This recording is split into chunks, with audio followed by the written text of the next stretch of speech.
Hello. So today we are very excited to welcome someone who I've been emailing and talking online with, but I've never actually met. This big Woolla, the chief and the master of. You'll have seen them if you follow us on Instagram. You'll have seen us using these amazingly groovy and super useful pouches. I know that actually Woolla Handmade do a lot more than that, but that's how we've got to know you. And these pouches are food grade, so that's what we use now in our lunch boxes and our picnics, and it's totally changed our world. It's made us reduce our plastic. It's made us reduce our costs actually, because we now buy in bulk things like crisps and biscuits, and then we decant them into these pouches for lunch boxes. So it's really exciting, and I'm really thrilled that you've joined us today. So, question one: tell us a little bit about your business. Woolla Is Handmade actually started off not making pouches at all. It was mermaid tails. Um, and that's how the business started. Was I had crocheted a beautiful mermaid tail a couple of years ago. They were very big for the littlest one. And then she was extremely sick all over it. And if you've ever tried to wash a crochet or knit item that big, it's not good. It's the pain. Of course, you push it back because she doesn't say well. And it was a huge issue. So I ended up making her one out of fleece. And then a friend of mine wanted one. And then somebody else wanted one within the small village I lived in then. So I ended up starting off on Etsy selling mermaid tails. And it went completely nuts. And I was very glad when that fad was over, because I was sewing up to in 2015 at Christmas. I was sewing 18 hours a day, and it was nuts and mental. And I had people all over the world like begging me, like, please make me another one. And I was like, I have no time. I cannot fit anyone else in. I think I shut like 2 months before Christmas to like, I haven't got any more orders. I just no space, no time. And then obviously it went from there. Then I mean, a lot of my products I make from either things I need or things that people have asked me to make. And we do a lot of cycle camping. And it was after a very wet week on the Isle of Wight with 4-year-olds that I was like, I need something. I mean, everything got wet. It was like monsoon for a week. The entire week we were there. The campsite called Maggie Little Red Riding Hood because they never saw her out of her waterproof. And even though I have obviously quite good cycling gear and camping gear, everything got wet. It was literally torrential by the time we come to the ferry to the campsite. So I was like, I need some, even food that I'd taken, it got wet. So I was like, there must be something that you can make. So I looked into it, and that's how the Poppins Pouch was born. It originally started with Velcro, or as we must say, hook and loop tape. But I didn't like that because just, if you've ever had Velcro anything, bits stick in the Velcro, and it just wasn't happy because it snagged on things, and it was horrible. And originally they weren't food grade either. They were just kind of more of to have a waterproof pouch for various things. And then, I would say, with a bit more investigating into what materials were available out there, I found a liner that was actually suitable for food and was BPA free and BPS, whatever it is. I can never remember. BPS free and free of all the nasties and everything else. So I started making them with that and kind of haven't looked back. And I think sometimes that the best innovation does come from necessity, doesn't it? And that can be such a powerful kind of learning curve to do something. It So, is, and customers, where I take custom orders, a lot of them, customers say, can you do one this size with this and that? And I think, oh yeah, and I think, well, if you want them, and that's useful to you, chances are they're going to be useful to someone else. So, I mean, it was like you with the cutlery pouch. They had been kind of on my to-do list, so I must look into this for a while. And then when you were like, oh yeah, with the straw, and I thought, oh yeah, that's a good idea. And so then the cutlery pouches were born, and those I can barely keep in stock at the moment. They're just flying out the door. So obviously it wasn't just you that was like, oh, cutlery pouch. Obviously lots of people wanted oh, the it's cutlery so pouch. useful. It's so useful. and it's massively affected how much plastic we use, because we eat out.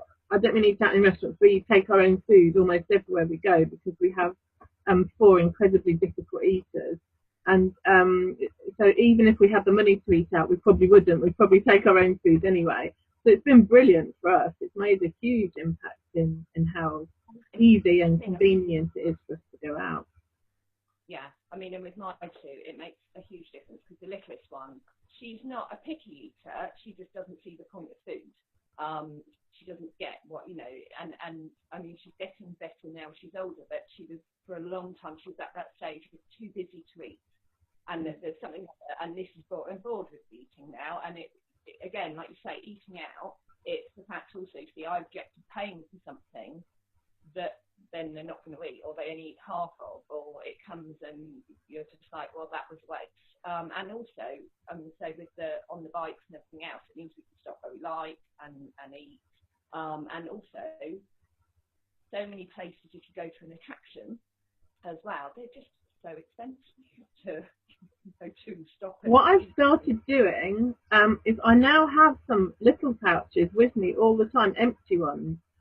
So when my kids do get a packet of whatever when we are out, they never eat it all. And I got so sick of frozen crisps and the biscuits in the bottom of my bag. So I now put them in one of my little zippy pouches. It's life-changing. So where do you see it going? You obviously met this amazing need and you've changed some sizes and things. Are you kind of happy where it's at, or do you see other things? It's more volume, in selling volume. I mean, at the moment, I wouldn't normally have the volume of pouches in the different designs available on Etsy. I'd usually have a lot less. But I have a run of every Sunday for 6 weeks during June and 2 weeks in July, where I'm actually doing a show in Lymington every Sunday. So obviously, because hopefully, fingers crossed, you know, I'll sell lots every Sunday, I cannot there isn't a physical time in the week to then restock it. And so by week 6, I could be like, well, there's these two available. Which one would you like? So, so at the moment, there's loads of different designs on there. And I mean, and it really is sheer volume of getting the word out there, and also explaining to people what they are, because a lot of people don't, they're like, oh, that's a pretty zip pouch. And it's like, no, you can put the sandwich in it, like in shows. I have people go, oh, right, so you put your sandwich in the plastic bag and then in the pouch. I'm like, no, you don't need the plastic bag. You can put your sandwich straight in the pouch. And they're like, but it gets, yes, but they're washable. Turn them inside out, dishwasher, washing machine, and we're all good. And it's getting people to understand that concept. And also how it does actually help the planet in the long run. Because if you think about it, I mean, I know with my children, they'll have a sandwich, they'll have, I mean, I tend to bake in bulk and chuck it in the freezer, so they'll have something else there, like a pie or a cake or flapjack. Do you think, well, that's 2? Then if I do them like carrot sticks in there, that's 3. And they could potentially be having 5 plastic bags each in their lunchbox. Now, I do know some people who have the time and the patience to wash out plastic bags and reuse them, but I don't know many mothers that do that, because generally parents, you don't have the time to let me wash out my sandwich bag. And so from that point of view, on a daily basis, you know, that could be 10 sandwich bags a day, which over the course of them being at school for a week, that's 50 sandwich bags that are not being used once and kind of thrown away. So, you know, it's a positive from there. One thing that I am in the process of testing them with is whether they'll go in the freezer and what happens to them when you put them in the freezer. So my freezer currently has weird and wonderful Poppins Pouches labelled with when they were put in there in the freezer, because I'm not sure what it would do to the lining. And I've asked the manufacturers, and they were just like a bit, why are you putting it in the freezer? And I was like, well, because obviously you put plastic bags in the freezer with stuff in. So if you can use a Poppins pouch to put in the freezer, how would that do? And they didn't have any information on that. So you know, it's a case of, from my point of view, shoving it in my freezer and having a peer at it in 6 months' time, and you know, is it the same? Has it cracked? What kind of happens with it? And going forward from there. So no, I would say it would be the range. I can't really see the sizes changing more. The only thing that could possibly come along, but it's one of those. I have pouches that no one else has, mainly because I also have all the gone wrongs. Like if it goes a bit squiffy, I'm like, oh dear, that's mine, which is really nice fabric. I'm like, oh, it's a shame. Now that I have to stay here. But also my offcuts, because obviously I end up on a piece of fabric, I'll end up with offcuts that are not the right size to do a standard size pouch. So I make like tiny little Poppins pouches, which literally fit a few carrot sticks in and things like that for my own use. And it's looking at how commercially viable that would be, because obviously some aspects of it, there's the same amount of time that goes into making a tiny one as to a big one. So it's looking at sort of like how to do multi-sets of maybe, you know, like 5 tinier pouches for smaller things, and whether that would actually work. It's kind of satisfying to use up offcuts, though, I imagine. Yes. Even if it is just for your own use, so I think it's quite satisfying. And so we do tend to be quite as green as possible here. I mean, we've recently switched up. I tried various recycled packaging, and we tried for about 6 months different recycled packaging from different things. The problem is with a lot of the recycled packaging is it smells, and it smells not nice. And I'd get complaints from people saying, oh, it smells cigarette smoke. And I'd be like, no, it's not cigarette smoke. It's you know, because I looked into like, why are people saying this? You know, I mean, at one point I was very concerned with the postmaster at the post office company. He must have been doing something near my packages. And it turns out there is an actual, it's because it doesn't get rid of all the ink from the recycling and everything else. And so it causes this acrid, like smoky smell, which was a nightmare. So we stopped using that, and we've gone to really old-fashioned brown paper packages. So now you get my badly packaged, awful wrapping. It's all these considerations, isn't it? It sounds so simple to run an ethical business, and then, oh gosh, you have to think about everything. Yeah, and, well, it's like I used to use cellophane wrappers because I did shows, because people would object if they weren't in a cellophane wrapper, where then the tide turned, thank goodness, and now people object if they are in a cellophane wrapper. So that makes my life a lot easier, because I don't have to package them. And also, there's no need for them to be in a cellophane package. You know, if you're worried about 600 fingers having been on them at a show, well, just wash them before you use them. That, you know, it's sort of common sense. But I get a lot of my material from interior designers, which is wonderful, because I get really expensive material that for a fraction, you know, £80 a metre material, and I get for sort of £5 or something like that. It's brilliant. That I go to various places around the country. So if they can't sell them on, which if they're an interior designer, I mean, anyone else can turn around and say, oh, well, it's easy because your roll ends and your offcuts, just put them on eBay. And they're like, no, I'm an interior designer. I don't have time to be eBaying stuff, or, you know, to photograph and a description and all that jazz. So they basically send it to landfill. So that stops some material going into landfill. Once I've used it, if I've got far more offcuts than I can use, I actually belong to a few sites called I Need a Whisk, and it's free. It's not just giving stuff away free, it's also borrowing. So if you just need a hedge clipper for a day, you can say, has anyone got a hedge clipper I can borrow for a day? And so all my offcuts go on there, and then there's various ladies that come and collect them. One does toys for cats or some cat charity, and another lady takes them to school where they have sewing class. So it kind of goes, you kind of start off with these massive pieces of material that go right down to, and there's even a lady that, when it is real snippets, she takes those because she uses them for stuffing. So we kind of we don't actually throw an awful lot away material. Wonderful. So on your transition from the mermaid tails to to the Poppins Pouches and other things that you do. Have you come across a website that you would share? Is there something you've used or something you have looked at that you found really helpful? What the one of late was Eco Earth, which you put into with the metal straws. They're just fantastic. I mean, they are just, well, they're perfect. They do the job.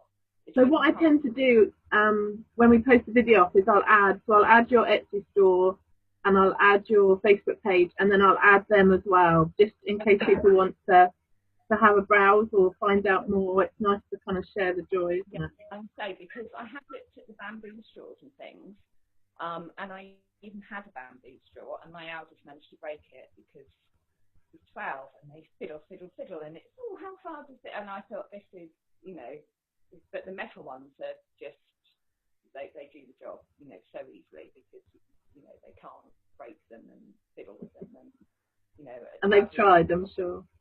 Yeah, I'm saying a 12-year-old boy thought they were cool, and, you know, a 7-year-old girl thought they were fantastic. So, you know, to be able to see those two as well was, you know, just. I have to say, one of the things that, one of the reasons that I got from you as opposed to other alternatives was because there were some really great gender neutral or pro boy, pro girl fabrics that you use, and that, you know, I have a 9-year-old boy and he doesn't want to go to school with anything too you know, likely to cause bullying. And you know, you had some amazing fabrics. Dead chuffed you get some out now, and like everyone goes, ooh. And what bags have you got today? Well, you see, again, because obviously I have the little Woollas, I will say to my 12-year-old when I'm browsing fabrics, which ones do you like? Because at the end of the day, I'm a 44-year-old mum. What I like, I think he told me the other day, no one says cool or groovy anymore, mum. And I was like, oh, okay, then. That's me told. But if he likes it, then, and I mean, and he chooses things sometimes that I'm like, really? Oh, okay, then. And he's like, no, I like that. And I'm like, okay. And he's like, no, that's fabulous. And I'm like, okay, it's not something that I would have chosen. But then I'm not a 12-year-old boy, and neither have I ever been a 12-year-old boy, so I can't choose. And it's quite surprising, even with parents at shows, when they tell their children to pick, and they're like, oh, what about this one? And it's quite amazing that a lot of the children are like, no, I want this and this and this. And even the parents are like, really? Oh, okay, then. That's, you know, and it is down to, like you say, it's the personal taste. They don't all want the same. Same as some adults might like a fun bear design, but someone else is not into that and wants an older floral design or things like that. I mean, I had a lady message me a couple of weeks ago from the States, and she had a lunchbox and she wanted a cutlery pouch to match her lunchbox. So, you know, she looked through some fabric and chose the one she wanted. But I think it does come down to personal taste. I mean, and there are some fabrics that I think is absolutely disgusting and hideous, and I would never give costumes, but other people love them. My mum and I actually call it the plastic chicken syndrome. Avon, many years ago, when I was a teenager, sold plastic chicken soap dispensers, and my mum was an Avon lady, and she was like, oh, they're horrible. You know, my goodness, they're really hot. She sold loads of them. And so we were like, that is just, who would buy that? And they sold like hotcakes. And that is where I do like to have a really wide range as much as possible, because it's not my taste. You know, some of them are to my taste and I love, and some of them I'm like, like that, but other people really do. So, Great. And so I think that's the key, is the more designs you have, the more likely you are to appeal to a wider audience. Definitely. That's what we kind of try and do. And again, even with babies and toddlers, it depends whether mum's buying for her. Like when you had kids and you got your first baby bag with all the stuff, you were buying for you, not the baby. You're like, I like that bag because you're the one wearing it. So some people like to buy sort of designs for children, and some people like to buy them kind of themselves. And it's great to have that choice. It brings us on to our next question, which is, do you have a gadget or a physical thing that you feel has really helped your business or helped with family life or helped with just with living more sustainably? Apart from the Poppins Pouch. Apart from, well, no, actually, that's exactly the perfect thing, isn't it? I think, yes, Poppins Pouches, lots of, I'm very... Oh, I've not seen that one. The dinosaur, I love his little Alice. Oh, he's lovely. And he's a spoon flower design, which I don't often. Spoon flower is an artisan site, and they do individual artist fabric. I've used spoon flower to get a paper panda material. They're gorgeous. Yes, I love spoon flower, but it is kind of expensive. So I have to be very circumspect. So their pouches. But yes, and so the strawberry is my favourite at the moment. It's photographed horrendously. It's actually a really gorgeous cream. And I have tried in natural light, real light, under lamp, everything, and it's like, no, that's not. It sounds really well at shows, but not online because you just can't get a decent photo of it. But the strawberry is definitely my favourite at the moment. And very seasonal, the strawberry. Yes.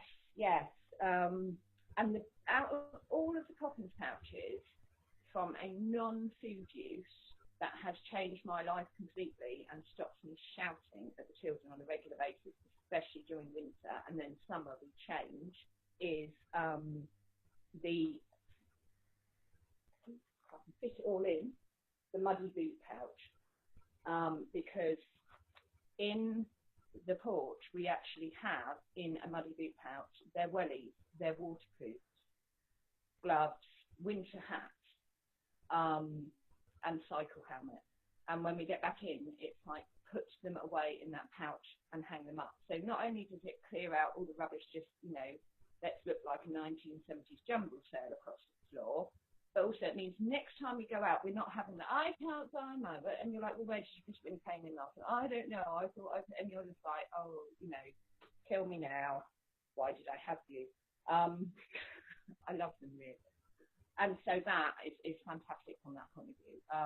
And also when we go out in the car to somewhere and they come back and they are covered in mud because they've run through puddles and smashed, it's really easy to just disrobe, take out clean and put all the muddy stuff in the bag, which means you haven't got it all over the car. And it just, we used ours actually in the Easter holidays when the weather was horrendous, and we went for a walk, and the kids were head to toe. I think everybody fell over at least once.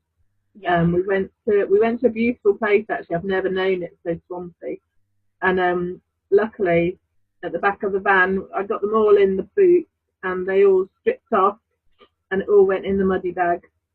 Yeah, and it was fab. And then at the end of the day, you come home and pull it all out and run it on a rinse, or depending on what. Yeah, because you can throw the bag in as well. That's what I love. That's what was different. Yeah, which is brilliant. And that I would say that's the one that the food, obviously it makes life easier from not using the plastic, and for a variety of reasons. Like I don't have, like you said, the crisps and or sweet and disgustingness that I don't like this, mummy. Oh yeah, right, great. What am I going to do with this? I do the same. I chuck it in the pouch.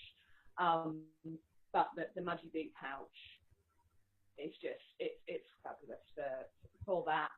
And say for going swimming, like I say, in the summer we change over to towels, and I mean living on the coast, we're never far from the sea.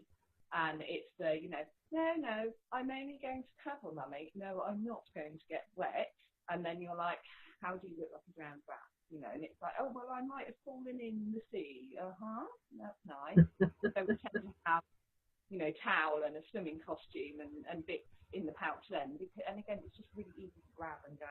And it's not this massive workup to, like it's some expedition up the I like that idea, the swimming bag. Excellent. Yeah, no, it's brilliant. And so it means just life is okay. You're packing it at some point, but it just means when it's out, you know, when it comes out of the wash, you don't put it away in their wardrobes, whether you put it back in the pouch and hang it up. And I'm saying it does, you know, life with children does seem to tend to turn out to, when you go out, it's like an expedition up the Congo for 6 months, because you're like, have we got everything? And that just, it drives me mental, you know, because I cannot be doing this, getting up at like 6 a.m. to prepare for leaving the house at 10. You know, by the time you've found where they've strewn half their things, and, you know, oh, I think I might have left that at. So it's just... Yeah. You and every parent ever, I think. Yeah.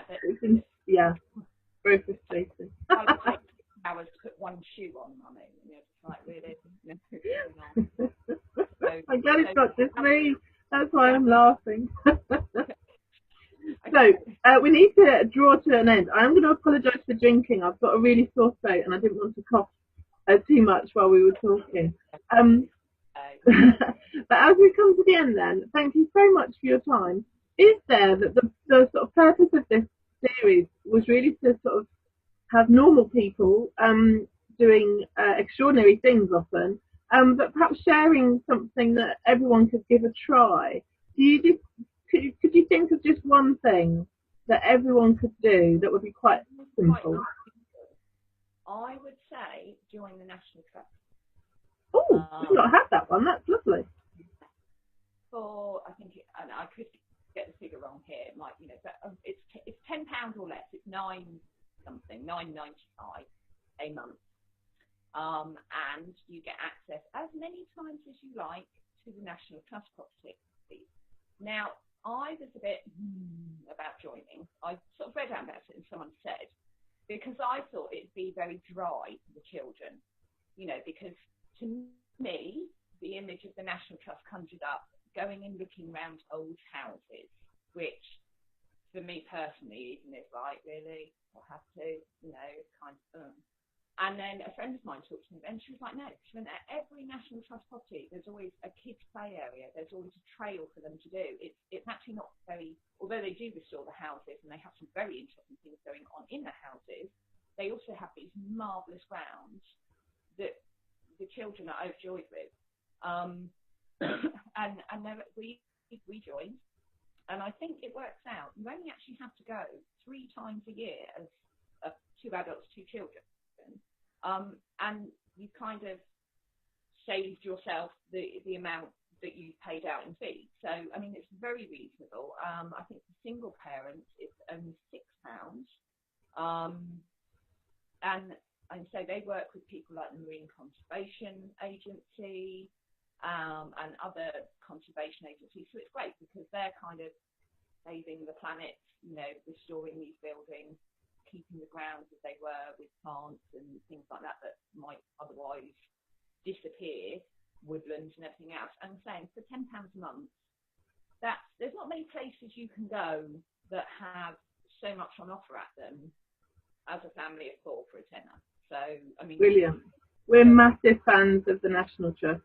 Yeah. We actually, when we decided to have children, so we were in our late 20s, we also decided to get a life membership with the money that we came in, that we were given, and because we knew if we went as much as we already were as single people, if we added in children, we would be there every school holiday and most weekends, and I agree, and I think that the opportunities they give are fabulous.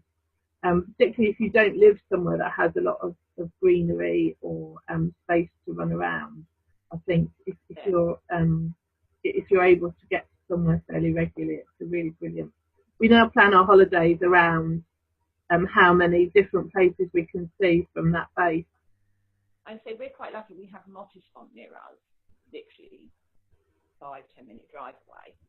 And because we've got the membership as well, if I didn't have the membership, if it was a wet, rainy weekend, that I wouldn't be saying to them, hey, look, we'll go and walk around there for half an hour. You can have a walk through, you know, the Ball Garden, or we'll do this trail that's on at the moment, because the cost would be prohibitive, you know, because it's £15-16 for an adult, and I'm not sure what it is for a child. But even if it's half that, I would not be advocating spending £30 just for a couple of hours of, you know, climbing the muddy tree climb area or something like that. But because we're members, you see, I can say, it sits well with me to say, hey, look, we'll go there for a couple of hours, we'll blow the cobwebs away, it's been horrible weather all week, it's cold, it's disgusting, it's nasty, but we'll just get a couple of hours out, then we'll come back and, you know, snuggle down and watch a movie, but you've had some fresh air, I've had some fresh air. I mean, especially obviously as I work from home, it is, you know, I need to get out of these four walls because there's nothing else that stops me working. You know, but when you have the membership, you actually go there more frequently and for shorter periods of time because you don't have to pay the entrance fee. Absolutely. So yes, that would be my one thing. That's a brilliant one. I love it. The National Trust. Excellent. You know, but take them lunch. I'll add them on as well. So thank you so much for your time today. I'm so thrilled to finally look at your face. I've never seen your face before. And thank you for all your pouches. Please keep making them. I've just had an inspiration for swimming bags, so I may be getting you. I may be looking at the mud bags for swimming bags. I hadn't thought of that at all. So I will under the video I will add in all these links in the comments. But if there's anything that you feel you want to add, then please do. And thank you very much. Okay, bye bye. Bye bye.